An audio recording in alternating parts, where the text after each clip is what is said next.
Skim سر میرا question یہ ہے کہ کیا قرآن کلاس ہماری وانٹ ہے یا نیڈ؟ میری تو وانٹ بھی اور نیڈ بھی ہے. لوگ اپنی ڈیزائرز کی وانٹ سے قرآن کی نیڈ سمجھتے ہیں، وہ اپنی خواہشات سے قرآن کی نیڈ سمجھتے ہیں. ہماری خواہشات پوری ہو یا نہ ہو، ہماری وانٹ اور نیڈ یہی ہے. اس کے بغیر ہم کچھ ہے ہی نہیں، نہ دنیا ہے نہ آخرت. دعا مانگتے ہو ربنا آتینا فی الدنیا حسنۃ وفی الآخرۃ حسنۃ. وانٹ اور نیڈ اگر اللہ ہے تو تمہیں کوئی وانٹ اور نیڈ رہے گی نہیں، سب فل ہو جائے گی. کیا کہا میں نے؟ وانٹ اور نیڈ اگر صرف اللہ ہے تو زندگی میں تمہیں کسی وانٹ اور نیڈ کی ضرورت نہیں پڑے گی. وَكَفَى بِاللَّهِ وَكِيلًا. میری بات یاد رکھنا، اگر تمہاری وانٹ اور نیڈ صرف اللہ ہے تمہیں کسی چیز کی نیڈ اور وانٹ رہے گی نہیں. اور اگر تمہاری وانٹ ادر دین اللہ ہے، نیڈ اللہ پوری کر دے گا، وانٹ کسی بادشاہ کی بھی پوری نہیں ہوتی. کیونکہ ہزاروں خواہشیں ایسی ہیں جو پوری نہیں ہوتی، کیونکہ تم اللہ نہیں ہو. اپنی نیڈ اور وانٹ کو 24 کی 51 اطاعت میں لے آؤ. جو اطاعت کرتے ہیں اس کی دونوں خواہشیں پوری ہو جاتی ہیں. جو صرف وانٹس پہ زندگی گزارتا ہے تو اس کی نیڈ بھی پوری نہیں ہوتی اور وانٹس بھی پوری نہیں ہوتی، کیونکہ اس کے لیے وہ کافی ہوتا ہی نہیں ہے، اس کو ہوکا ہوتا ہے، اس کا بھی پورا نہیں پڑتا. تھوڑی سی بھی عقل ہے. Don't compare what you want, just respect what you have and be thankful what you have.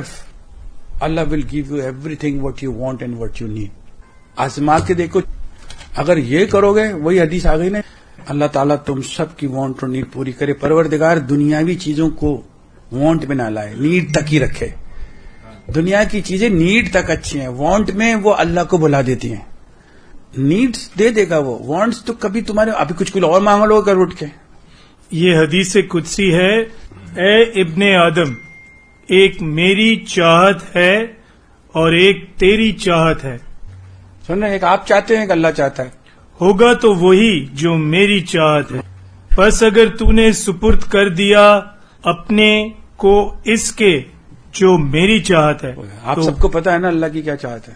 پھر پس اگر تو نے سپرد کر دیا کہ جو میری چاہت ہے جی تو وہ بھی میں تجھے دے دوں گا جو تیری چاہت ہے. میں نہیں فرما رہا، یہ حدیث قدسی ہے. جی اگر تو نے مخالفت کی اس کی جو میری چاہت ہے تو میں تھکا دوں گا تجھ کو سانس اس پھیلا میں دوں گا، سانس اللہ یہ کہہ رہے ہیں جو تیری چاہت ہے. جی. پھر وہی ہوگا جو میری چاہت ہے. تو اس کی کر لو، تمہیں سب مل جائے گا. سورہ دہر 76 آیت نمبر 29. تو کہتا ہے کہ کائنات اللہ کے رسول کی محبت میں بنائی گئی ہے، اور اللہ کی چاہت نبی ہیں، تو تمہاری چاہت کیا ہونی چاہیے؟ اتباع نبی ہونی چاہیے.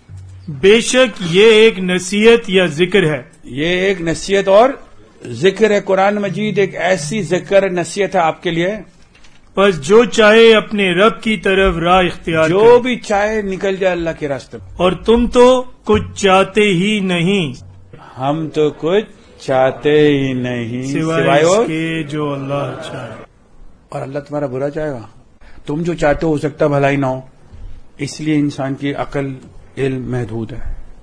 اللہ کیا چاہتا ہے؟ بھلائی چاہتا ہے تمہاری، اور اس نے بھلے کام کے لیے بھیجا.